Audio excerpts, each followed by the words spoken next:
It started like any other Tuesday morning on Earth. People went about their daily lives. Children attended schools, and workers rushed to their offices. No one could have guessed that this ordinary day would mark humanity's first step into a greater galactic conflict. The first signs appeared over New York City at 9:47 a.m. Eastern Time. What initially looked like strange cloud formations quickly revealed themselves as massive ships, each larger than the Empire State Building. Their dark metal surfaces reflected the morning sun, casting enormous shadows over the bustling city below. Within minutes, similar reports flooded in from London, Tokyo, Moscow, and dozens of other major cities worldwide. The vessels hung silently in the sky, their presence alone bringing the world to a standstill. Millions of phones captured videos of these otherworldly visitors, and social media exploded with activity. At the United Nations headquarters, emergency alarms blared through the corridors. Secretary General Robert Wilson had just called for an immediate Security Council meeting when the first transmission came through. It appeared on every screen and device across the globe, interrupting all broadcasts. The aliens called themselves the Dominators. Their message was simple and cruel. Your species has been judged unworthy of galactic citizenship. Your violent nature and primitive technology make you a threat to civilized space. Submit to our rule or face extinction. They gave Earth 1 hour to surrender. The world's military forces scrambled into action. Fighter jets took to the skies, missiles were readied, and troops mobilized. But the Dominators had no intention of waiting. Exactly 17 minutes after their message, they launched their first attack. Green beams of energy sliced through military bases worldwide. The humans' most advanced weapons seemed useless against the aliens' shield technology. Missiles exploded harmlessly against invisible barriers, and bullets bounced off without leaving a scratch. In Washington, D.C., General Mark Thompson watched in horror as the first wave of alien ground troops emerged from their ships. They stood 8 feet tall, covered in sleek armor that seemed to shift colors like oil on water. Their weapons fired bursts of plasma that melted through tanks like they were made of butter. "They're targeting our command centers," Thompson shouted into his phone while rushing through the Pentagon's corridors. "Get the president to the secure facility now." But the aliens had done their homework.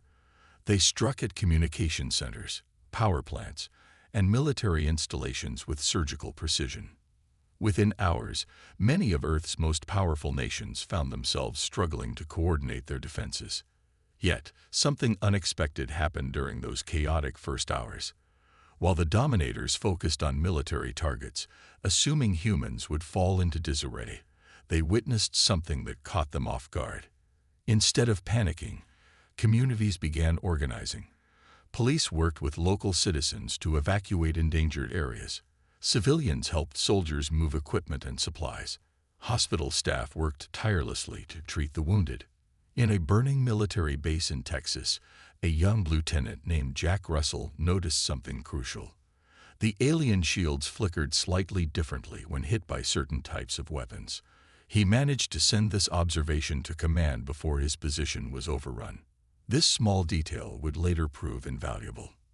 As the first day of the invasion drew to a close, the situation looked grim. Earth's major military forces had been pushed back, and the Dominators seemed unstoppable. But in secret bunkers and emergency command centers worldwide, human leaders were already planning their next moves. "They think we're primitive," General Thompson said to his remaining staff in an underground facility. "They expect us to give up." He looked at the reports coming in from around the world. Stories of resistance, of humans helping humans, of small observations about the enemy's tactics and technology. But they don't know us very well, do they? As night fell over a changed Earth, the Dominators celebrated what they saw as an easy victory. But they had made a fatal mistake. They had judged humanity solely by its technology level. They hadn't accounted for human determination, adaptability, or the fierce spirit that had helped humans survive and thrive for thousands of years. The real war was just beginning. 2 weeks after the initial invasion, the Dominators were about to learn an important lesson about humans. They don't give up easily. In an underground military bunker in Colorado, General Thompson stared at the wall of screens showing reports from around the world. A small smile formed on his face as he read the latest updates. The aliens were starting to lose their perfect record. It had started 3 days ago in Brazil. A group of local fighters had discovered that the alien shields couldn't handle rapid temperature changes. They used this weakness to their advantage, hitting the alien troops first with flamethrowers, then immediately with liquid nitrogen stolen from a research lab. The results were impressive. Several alien soldiers fell, their armor cracking and failing.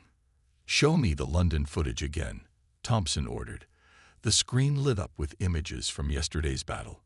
British forces had copied the Brazilian tactic, but added their own twist.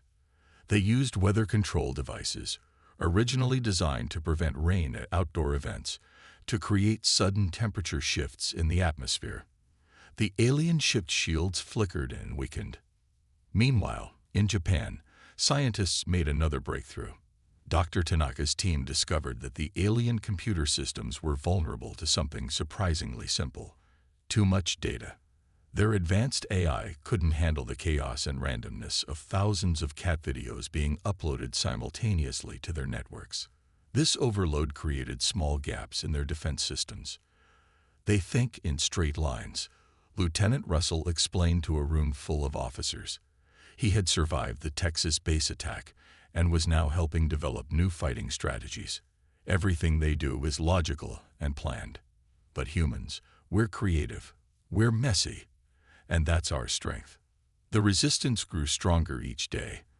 Farmers used their deep knowledge of the land to help soldiers set up ambushes. Street artists painted marks on buildings to guide guerrilla fighters through city streets. Even children played a part, using social media to spread coded messages that the aliens couldn't understand. In India, a group of tech workers discovered how to hack into the alien communication systems. They couldn't understand the alien language, but they could disrupt their signals. Every time the Dominators tried to coordinate an attack, their commands turned into gibberish. The aliens were getting frustrated. Their reports back to their fleet showed increasing losses. Their commanders couldn't understand how these primitives were causing so much trouble. One alien officer, watching humans rebuild a destroyed hospital in just 2 days, sent a worried message to his superiors. "These creatures adapt faster than any species we've encountered. They learn from every defeat. They grow stronger with every attack." The turning point came when Dr. Linda West, working in a makeshift lab in Australia, made an incredible discovery. She found that Earth's bacteria, which humans had evolved alongside for millions of years, could eat through alien metal. The Dominators had no defense against these microscopic enemies. "It's almost funny," Dr. West said to her team as they watched a piece of alien armor dissolve in a petri dish. "They call us primitive, but our primitive planet is their biggest weakness. Everything here, the weather, the germs, even our chaotic way of thinking, it all works against them." General Thompson received reports from every continent. Humans weren't just fighting back, they were winning battles. The Dominators' perfect formation flying made them predictable. Their advanced AI couldn't handle human illogical tactics. Their powerful weapons were useless against enemies they couldn't find. In the streets of destroyed cities, people spray-painted a new symbol, a simple Earth logo with the words "Not So Primitive Now" underneath it. It became the unofficial logo of the resistance. By the end of the month, the Dominators had lost 20% of their ground forces. Their ships stayed higher in the atmosphere, afraid of the countless ways humans had found to attack them. They had expected to find a simple, primitive species. Instead, they found an enemy that turned everything, even their own advanced technology, into a weapon against them. As General Thompson prepared for the next phase of Earth's defense, he thought about how wrong the aliens had been. Humans weren't primitive. They were survivors, adaptable and resourceful. And soon, very soon, they would show the Dominators just how dangerous they could be. The real surprise was still to come. 1 month into the invasion, Earth was ready to show the Dominators what humans could really do. Operation Lightning Strike was about to begin. Over the skies of the Pacific Ocean, the largest alien mothership floated confidently. Its commander had no idea that beneath the waves, 50 submarines from different nations waited in perfect silence. On land, thousands of fighters stood ready. In space, the last 3 human satellites had been reprogrammed for one final task. General Thompson looked at his watch. All units, begin Operation Lightning Strike. Good luck, everyone. The attack started with something the aliens never expected: a massive internet outage. Dr. West's team had released their specially designed bacteria into key alien communication points. As their systems began to fail, the Dominators experienced something new: confusion. First phase complete, reported Lieutenant Russell from his position in Hawaii. Their ships are trying to reposition. That's when the submarines struck. They didn't fire normal missiles. Instead, they launched special rockets that carried a mix of extreme heat and cold weapons, just like the successful Brazilian tactic, but much bigger. The alien shields flickered as their systems tried to handle the rapid temperature changes. "Now," ordered General Thompson. All at once, every phone, radio, and electronic device on Earth started broadcasting random signals. The aliens' advanced AI systems, which controlled their weapons, became overwhelmed with data. Just as the cat videos had shown earlier, their computers couldn't handle human chaos. The mothership's shields weakened. Its commander tried to call for help, but all communications were down. Through the confusion, they didn't notice the 3 old satellites moving into position. Dr. Linda West stood in her lab, watching through a powerful telescope. "The bacteria have eaten through enough of their hull," she reported. "Start Phase 3. The satellites fired what looked like normal communication beams, but these beams carried a special computer virus, designed to speak the aliens' own language. As it hit their weakened ships, their weapons turned on each other. "This is impossible," the alien commander shouted as his ship's systems went crazy. "They're too primitive for this." That's when the human Air Force struck. Fighter jets from every nation rose from hidden bases. They carried new weapons built using pieces of fallen alien technology. The Dominators watched in horror as their own energy beams were turned against them. The mothership tried to escape, but it was too late. With its shields down and its weapons disabled, it was trapped. Green lightning crackled across its hull as its power failed.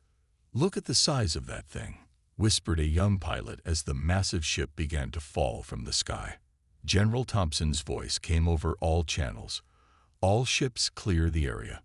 Let gravity finish this." The mothership, nearly 2 miles long, crashed into the empty Pacific Ocean. The splash was so big it created waves that reached distant shores.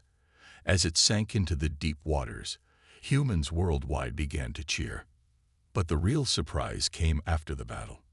Inside the wreckage, they found something interesting: a computer full of information about something called the Galactic Council. "They weren't supposed to attack us," Dr. West said, reading through the translated files. "The Council had marked Earth as off-limits. The Dominators broke galactic law by invading us." Lieutenant Russell smiled as he looked at more files. "They thought we were too violent to join their galactic community. That's why they kept us isolated." "Too violent." General Thompson laughed. "We didn't start this fight, but we're sure going to finish it." News of the mothership's destruction spread quickly among the remaining alien forces. Many smaller ships began to retreat, afraid of facing more human tricks. The Dominators had lost their first major battle in centuries, to a species they had called primitive. In the following days, more alien ships were defeated using the same tactics. Humans had learned that they didn't need to match the aliens' technology. They just needed to be creative, unpredictable, and brave. As Earth celebrated its first major victory, General Thompson made a new plan. "It's time," he told his staff, "to take this fight to them. The Galactic Council needs to learn that humanity won't be pushed around." The war was turning, and Earth was ready to show the galaxy its true power. 2 months after destroying the mothership, Earth was ready for Operation Thunderbolt. This time, humans weren't just defending. They were taking the fight to the enemy. In a secret facility under Mount Rogers, Dr. West and her team had done something amazing. They'd rebuilt 3 alien ships, making them better than before. The ships were now covered in special paint that could change color like a chameleon, helping them hide in space. "Are you sure this will work?" General Thompson asked, looking at the strange mix of human and alien technology inside the lead ship. Dr. West nodded. "The aliens think in straight lines, everything perfect and planned. But these ships, they're messy, unpredictable, and very human. That's what makes them dangerous." Lieutenant Russell, now promoted to captain, would lead the first mission. His team had spent weeks learning to fly the alien ships using video game controllers, something that worked better than the alien controls because human pilots were already used to them. "Ready for Operation Thunderbolt," Russell reported from his cockpit. "All ships report ready for launch." The plan was bold. While the 3 captured ships would attack the main alien fleet from space, Earth's ground forces would strike all remaining alien bases at exactly the same time. The aliens wouldn't know what hit them. "All forces, begin Operation Thunderbolt," General Thompson ordered. The 3 modified ships rose from their hidden base. Thanks to their chameleon paint, they looked exactly like Dominator vessels. They joined the alien fleet orbiting Earth without being noticed. On the ground, the attack began. Every trick humans had learned was used at once. Temperature weapons struck alien shields. Computer viruses confused their systems. Even the weather was used as a weapon. Storms created by weather control devices disrupted alien sensors. The aliens tried to call for help from their fleet, but it was too late. Captain Russell's team had already struck. Their ships, powered by both alien tech and human creativity, caused chaos in the enemy fleet. They can't tell which ships are their friends and which are their enemies. Russell laughed as he watched alien vessels firing at each other in confusion. Dr. West's latest invention then came into play, a special signal that made the alien ship's engines shut down. One by one, the mighty Dominator fleet began falling from orbit. "Don't destroy them," ordered General Thompson. "Just disable them. We want prisoners this time." On the ground, the aliens were losing badly. Human soldiers, wearing armor made from captured alien technology, broke through their defenses. Cities that had been under alien control for months were freed in hours. In New York, the last alien ground commander tried to understand what was happening. "How?" he asked as human forces surrounded his position. "How did primitives defeat our advanced technology?" The human soldier who captured him smiled. "Simple. We're not primitive. We're just different. And different isn't always worse." By the end of the day, Earth had won. Most alien ships were captured or destroyed. Those that could still fly retreated quickly, running away from the planet they had thought would be an easy target. In the captured alien bases, humans found more information about the Galactic Council. They learned about other alien races, star maps, and advanced technology. But most importantly, they found proof that the Dominators had broken galactic law by attacking Earth. "Look at this," Dr. West said, showing General Thompson a translated document. The Council had specific rules about contacting primitive planets. The Dominators broke every single one. "Good," Thompson replied, "because now we can prove they were wrong.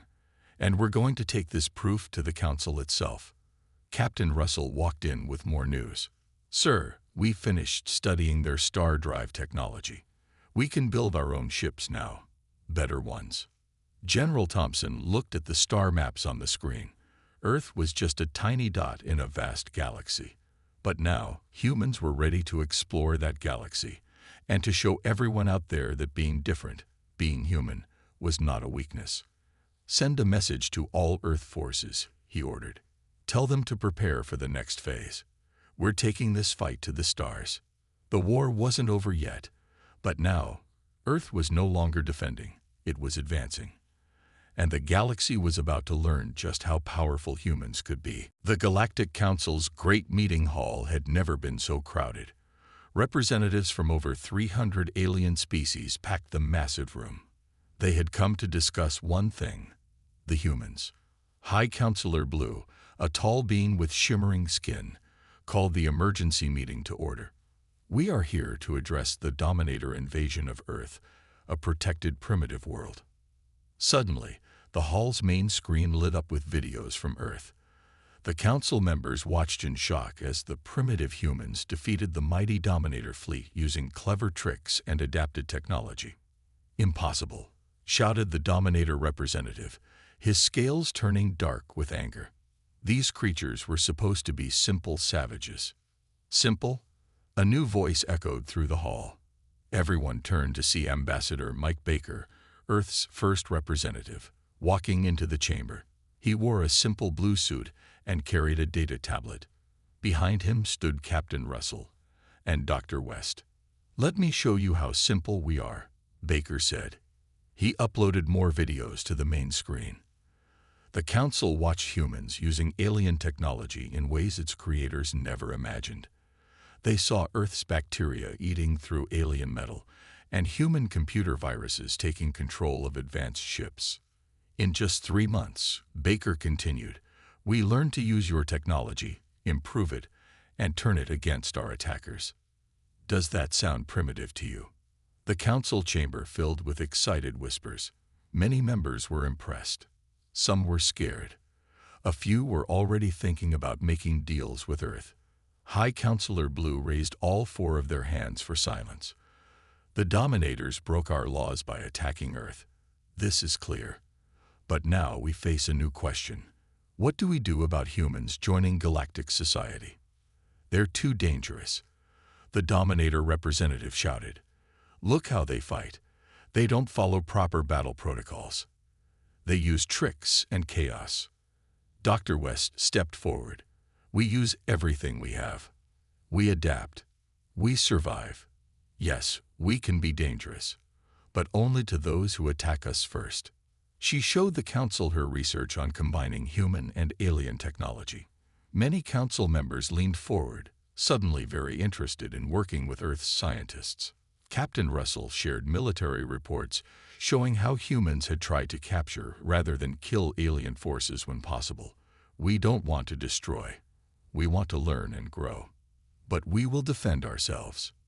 More whispers filled the chamber. Several council members began sending secret messages to their governments, suggesting they make friends with Earth quickly. Ambassador Baker waited for the noise to die down. "Here's what Earth wants," he said.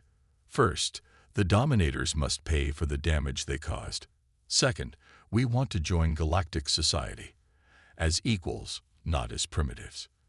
Third, we want to share what we know and learn what you know." "And if we refuse?" asked one council member.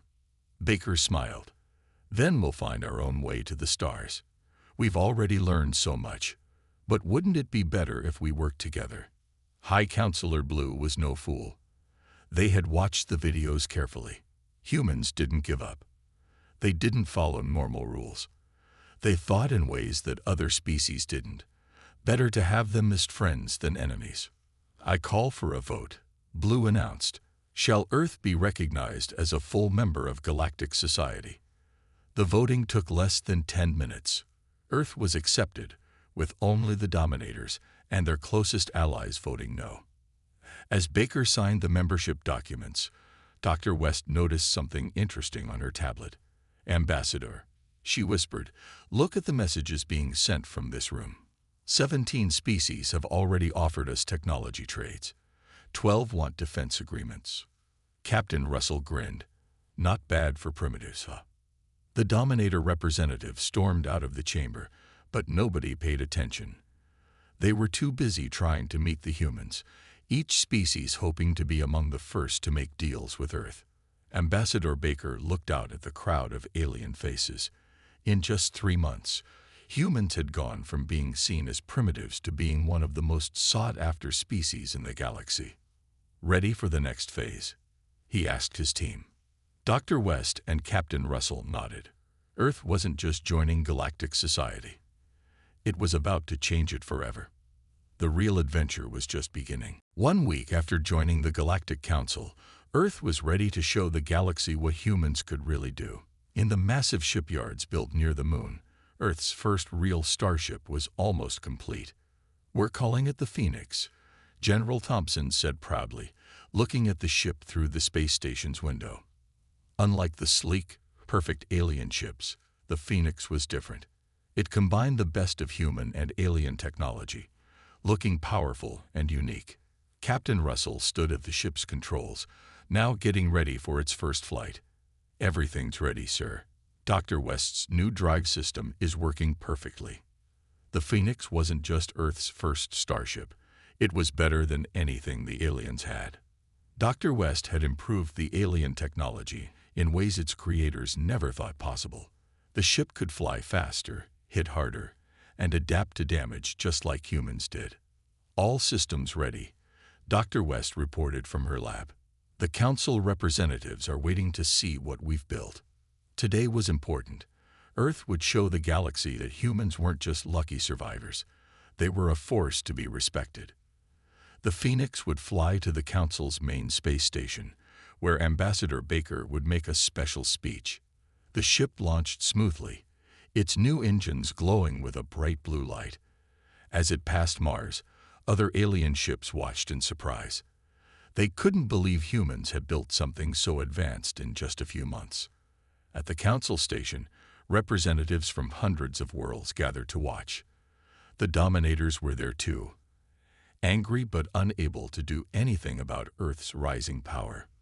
The Phoenix docked perfectly, and Ambassador Baker walked into the council chamber. But this time, he wasn't alone.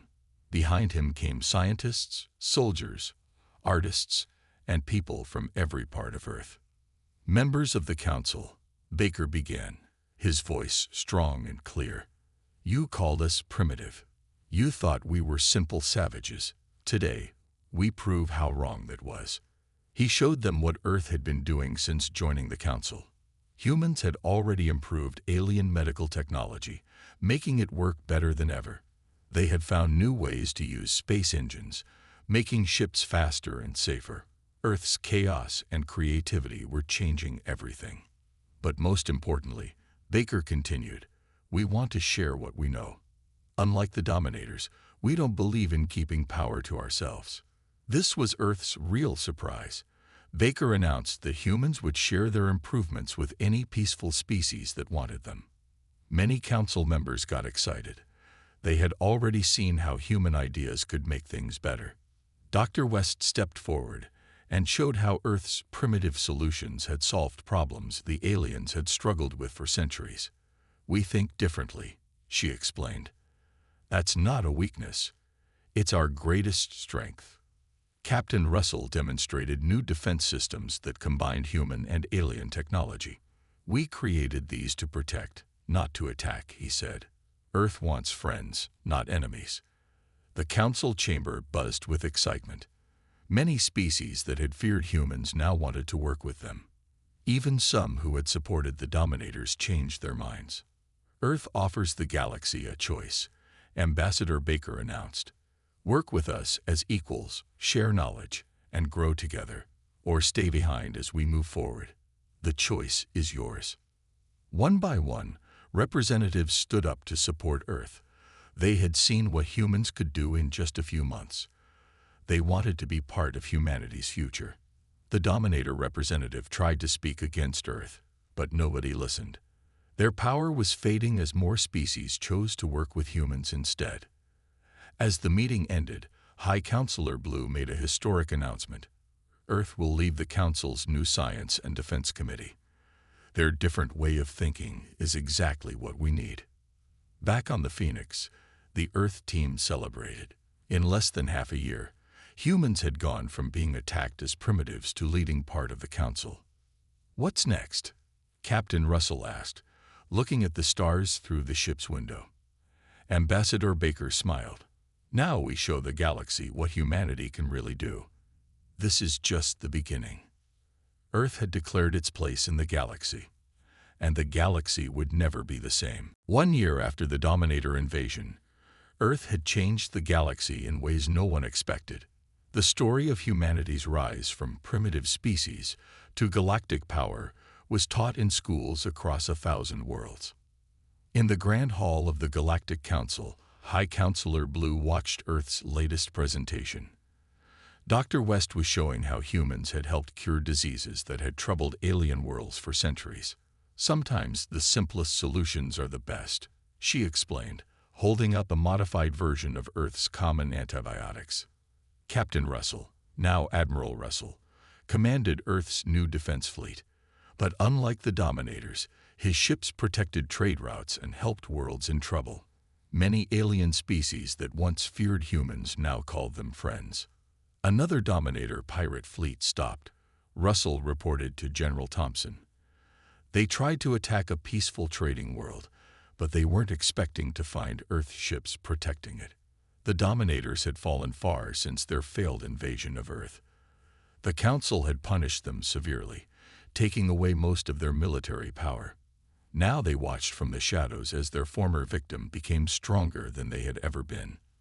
"Look at these numbers," Ambassador Baker said during a council meeting. He showed how trade between worlds had doubled since Earth started sharing its ideas. Humans had introduced new ways of thinking that made old problems easy to solve. In Sydney, Dr. West's Science Center trained students from hundreds of alien worlds. They learned to combine their advanced technology with human creativity and problem-solving. "Humans taught us to think differently," said a young alien scientist. "We had all this amazing technology, but we were stuck using it in the same old ways. Humans showed us how to be creative." Earth's influence spread through the galaxy in unexpected ways. Alien ships now used human-style backup controls, just in case their main systems failed.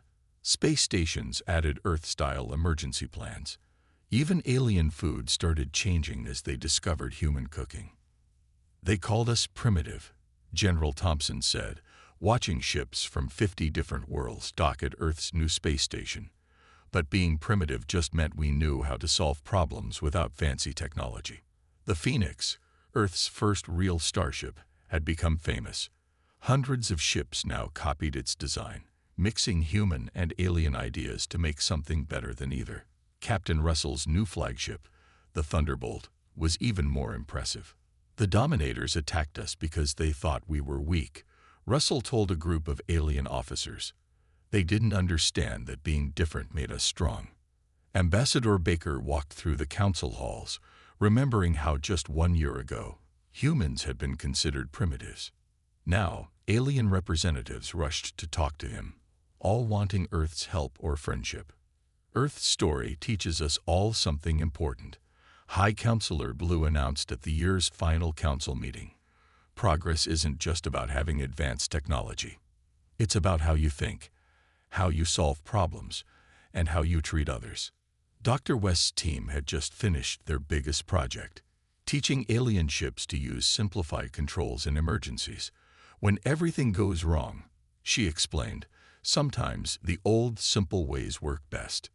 Even the weather control technology that helped defeat the Dominators was now used across the galaxy to help worlds with climate problems. Human chaos and creativity had become valuable resources. "What's next for Earth?" a young alien reporter asked Ambassador Baker.